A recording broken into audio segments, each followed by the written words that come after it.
বন্ধুরা আজ বাঁধাকপি ধুয়ে বলে নিয়েছি। আদা বাটা রয়েছে, লবণ রয়েছে, জিরা বাটা রয়েছে, হলুদ রয়েছে, মশলা রয়েছে, তেজপাতা রয়েছে, কাঁচা লঙ্কা চিড়ে রয়েছে। এগুলো দিয়ে আজকে রেসিপিটা বানিয়ে নিব। এখন কড়াইতে তেজপাতা শুকনো মরিচ দিয়ে দিব। তেজপাতা মরিচ টালা হয়ে গেছে, এখন তেল দিয়ে দেবো কড়াইতে। তেলটা একটু কড়াইতে লাগিয়ে নেব। এখন 5 ফোড়ন দিয়ে দিব তেলের সাথে।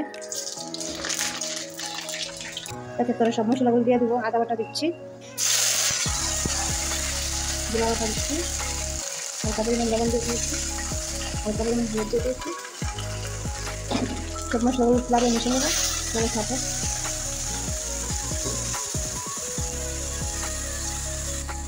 বাঁধাকপি দিয়ে দেবো কড়াইয়ের মধ্যে।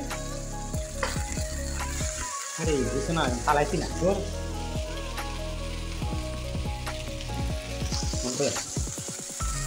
বাঁধাকপি সব দিয়ে দেবো কড়াইতে।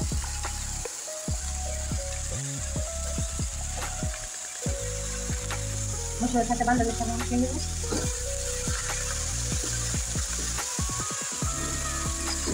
মিশিয়ে নিয়ে নিলাম। রেসিপিটা হয়ে গেছে, এখন নামিয়ে নেব।